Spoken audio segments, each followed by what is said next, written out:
what does being an all-inclusive resort mean today? I mean, we talked a little about the upscaling of it. What is included, what's not? I mean, Frankie, you mentioned, sometimes the excursions that take place outside of a resort are going to cost you, but then you have credits that are going to pay for that. Let's talk a little bit about, all the branding, ultra-inclusive, super-inclusive, gourmet-inclusive. It gets a little confusing sometimes, and sometimes I said, it's pretty much everything, but is it? Frank, It really depends on the product, depends on the brand that you're really visiting, depends on the price point. There's an old saying that really is true: you get what you pay for. You can't expect to get everything at a $99 rate. It's just impossible. So you get what you pay for. Some all-inclusives are very limited services. Some all-inclusives have, limited restaurant options. Some all-inclusives are limited to buffets. Some of them have a la carte restaurants, but you're limited to how many nights a week you can eat at a la carte, what times you can go. So it really depends what you pay for. But you're seeing things like concerts are included. Frank Corzo mentioned some of the concerts that they're putting up at the Moon Palace, at the Hard Rock this year, which is, you never heard of this 10 years ago. We have Justin Bieber, Bruno Mars coming to play at the Hard Rock. So things like that are unbelievable that now you're seeing at an all-inclusive. I think Club Med introduced Cirque Trapeze or some type of Cirque program, which is Cirque du Soleil, which is incredible. We're now introducing, as part of the Hard Rock experience, an amenity called Camp Woodward. If you're familiar with Camp Woodward, it's extreme sports for teens and kids that includes indoor skiing, indoor snowboarding, parkour, American Ninja Warrior.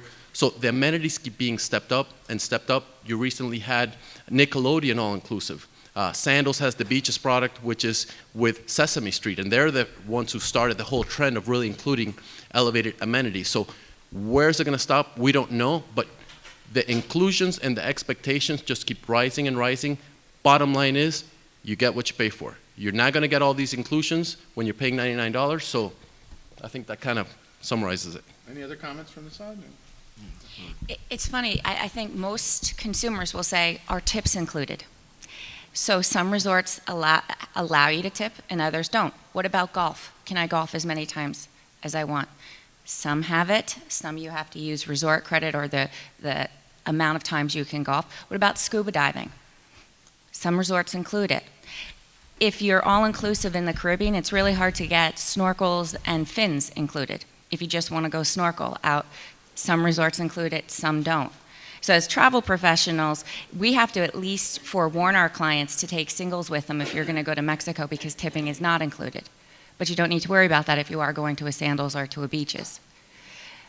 So these are things that I think the basic of all-inclusive. You can get into even deeper with other, what about the bars, the nightclubs at certain all-inclusives?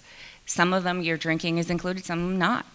And I think there's such a balance in what the consumer really wants.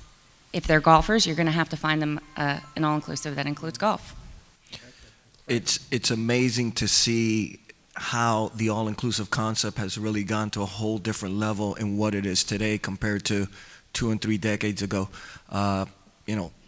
You're paying $3,500 for a few days, and that might include a concert. You get products that you're familiar with, like Chi and Bulgari and L'Occitane in your rooms. Top shelf liquor, and you're talking Grey Goose, Don Julio. All-inclusive today is at a whole different level, and there's a lot of value in there. So, I agree with everything they said. It's amazing how much you get for your value, but yet we're still competing with the cruise lines and all these other brands, and the consumer really doesn't understand what an all-inclusive offers today with all these different brands that we're partnering with. Okay. For the comments from this side, in terms of what is included and how you communicate that to your both travel agents and to your customers? Yeah, I think, again, it comes down to exactly what Jennifer's talking about, which is understanding what your client wants and then being able to quickly know which properties offer that. But sometimes it's made a little bit easier because a lot of the extras that are thrown in are attached to a room category or to a building, so it makes it a little bit easier for people knowing that if they buy this room category, then these certain things are added on. So I think it's a little bit easier for the consumer to get their head around that. Okay. Steve?